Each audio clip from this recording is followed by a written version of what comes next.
Hi, we're so glad that you're joining us for a Weld Wellness, whether it's your first time joining us or you're back for more.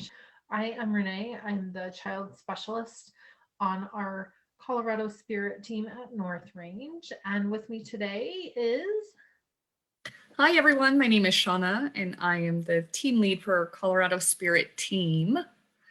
And last week, if you were able to join us, Renee and I kind of started the conversation of supporting our teens' mental health.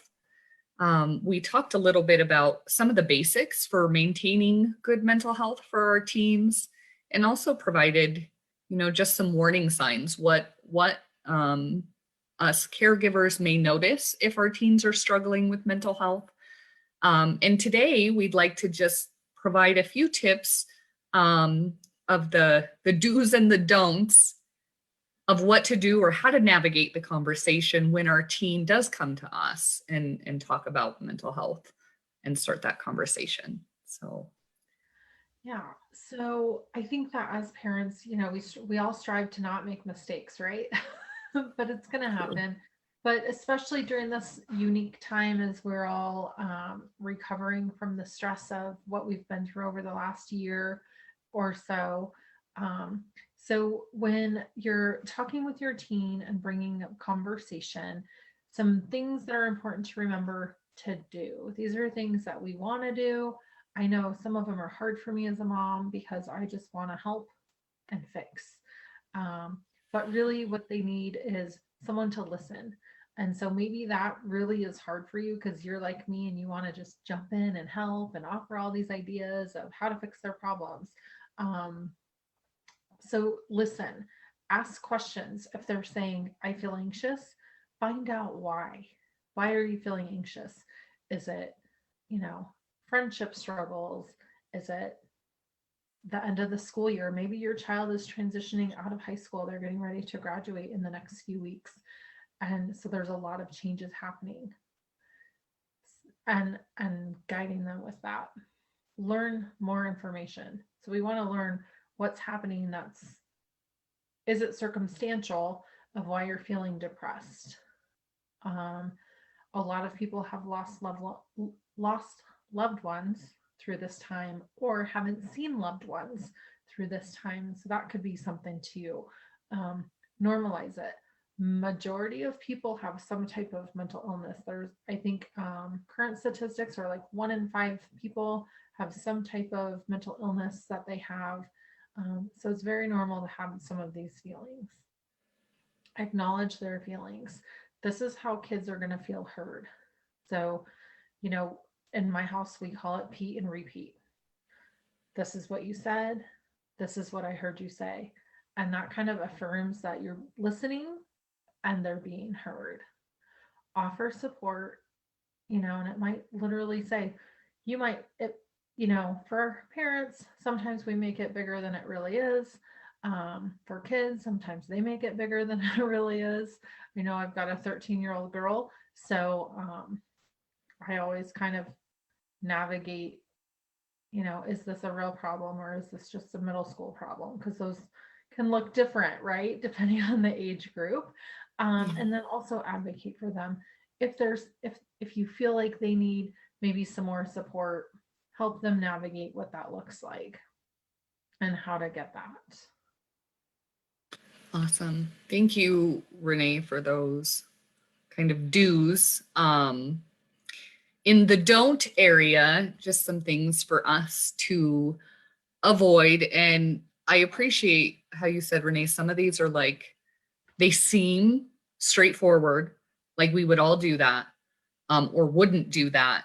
But I myself, even looking over some of these, it's like, oh, I can probably count on two hands how many times, I've accidentally done that or I didn't even realize. But looking at the don'ts, one of the first ones that pops out is minimizing. Um, I too have a 13-year-old in middle school, and that can be a tumultuous time. And some days are really good and some days are terrible. And I know for myself, sometimes I would see my child's so upset, and naturally I'm like, oh, it's not that big of a deal. And even that, even with good intention, that minimizing of the situation for them kind of shuts them off, right? They don't want to tell us anymore. Also, not arguing. I am certainly guilty of this, especially being that or wanting to be that fixer, right? Um, and there's times when we as parents offer guidance, and we hear from our teen how that won't work, and we want to argue that, right? Try to avoid those. Um, and one way we can turn an argument off is to instead ask questions, as Renee had pointed out. Don't compare. If you're a household that has a lot of folks there, multiple youth in the home. I know I've certainly done this by mistake, but comparing siblings to each other, right? That's never going to work. We all know that they each have their own personalities, and that hurts to hear. Another thing to avoid, not to do, is making excuses or playing the blame game.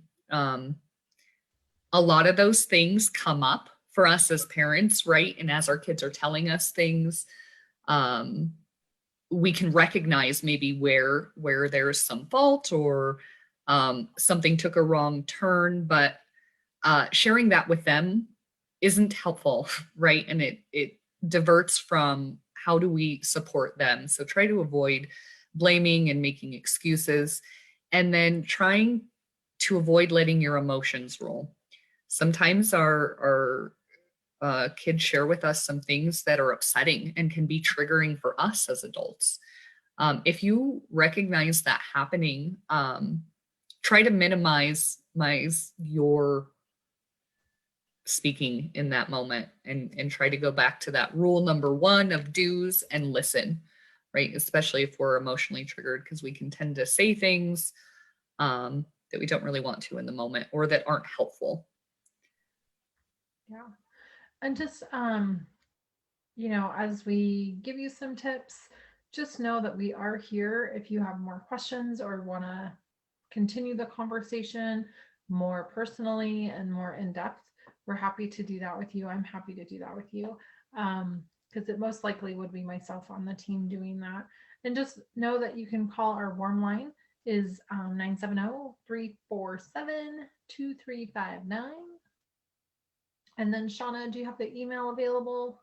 Yes, you can email us at colorado.spirit@northrange.org.